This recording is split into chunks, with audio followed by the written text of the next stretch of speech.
Assalamualaikum warahmatullahi wabarakatuh. Apa kabar anak-anak hebat? Ibu harap kalian ada dalam lindungan Allah Subhanahu wa Ta'ala. Pada video kali ini, Ibu akan menjelaskan masih tema 6, menuju masyarakat sehat, subtema 2, membangun masyarakat sejahtera, dengan muatan pelajaran bahasa Indonesia dengan materi menentukan kalimat utama dalam teks non-fiksi. Anak-anak hebat, jangan lupa berdoa dahulu sebelum belajar. Baiklah anak-anakku, kita mulai pembelajaran ini. Perhatikan dan simak baik-baik. Menentukan kalimat utama dalam teks non-fiksi. Teks non-fiksi adalah teks yang berisi fakta atau hal yang benar-benar terjadi. Contoh teks non-fiksi yaitu berita, artikel, dan jurnal. Setiap paragraf memiliki kalimat utama. Kalimat utama merupakan kalimat yang bersifat umum dan mengandung gagasan utama. Kalimat utama tidak selalu berada di awal paragraf. Ia dapat berada di akhir, pertengahan, atau muncul bersamaan di awal dan di akhir kalimat. Kalimat utama inilah yang memudahkan kita mengetahui inti dari sebuah teks.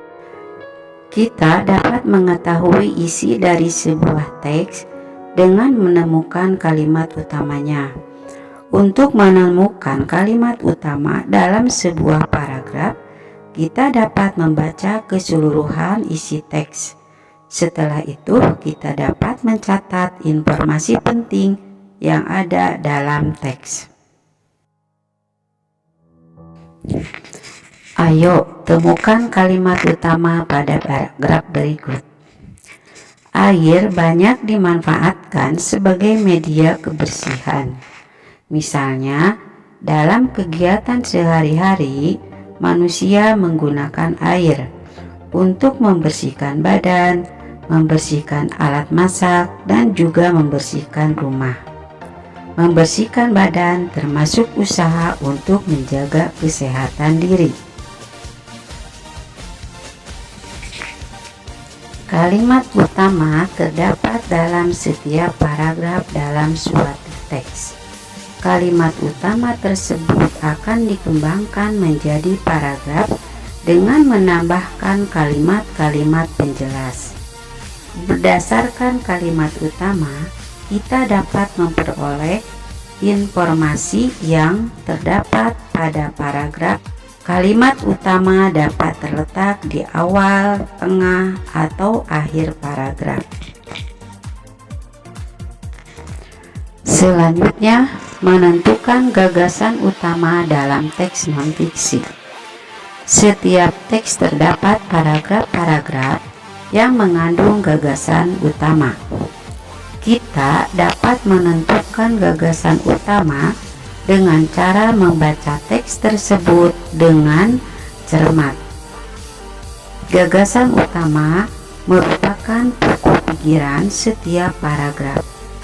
Pokok pikiran setiap paragraf dapat diketahui dengan menentukan kalimat utama paragraf tersebut.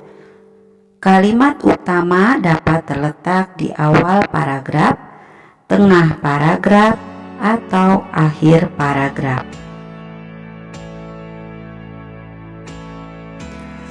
Ayo temukan gagasan utama dari paragraf berikut. Siswa di sekolah sebagai warga sekolah tidak dapat terlepas dari kewajiban. Kewajiban-kewajiban tersebut harus dilaksanakan agar mendapatkan hak. Apabila kewajiban-kewajiban tersebut tidak dilaksanakan atau tidak dipatuhi, maka akan mendapatkan teguran dari sekolah. Anak-anak hebat, selanjutnya menggali informasi dari teks non-fiksi. Kita sudah belajar menemukan kata kunci dari judul teks non-fiksi. Dari kata kunci tersebut, kita dapat memperkirakan isi teks. Kita juga dapat menemukan kata kunci di setiap paragraf. Berdasarkan kata kunci tersebut, kita dapat memperoleh informasi dari teks. Kata kunci dari sebuah paragraf dapat berupa kata atau ungkapan yang berisi informasi penting. Jika dapat membuat peta konsep dari kata kunci yang terdapat di setiap paragraf, peta konsep tersebut menggambarkan informasi dari teks yang kita baca. Informasi dari teks non-fiksi merupakan informasi yang berdasarkan data atau kejadian yang sebenarnya. Informasi dari teks non-fiksi dapat diperoleh dengan menentukan gagasan utama setiap paragraf.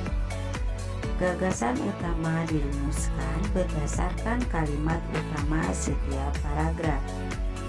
Setelah kita mengetahui gagasan utama setiap paragraf, kita dapat merangkum gagasan utama yang terdapat di dalam teks. Berikutnya, menuliskan gagasan utama dan kalimat utama setelah membaca teks non-fiksi. Ayo, ingat kembali, setiap teks non-fiksi memiliki gagasan utama. Gagasan utama merupakan pokok pikiran sebuah teks. Sebuah teks terdiri dari beberapa paragraf. Setiap paragraf memiliki kalimat utama di dalamnya.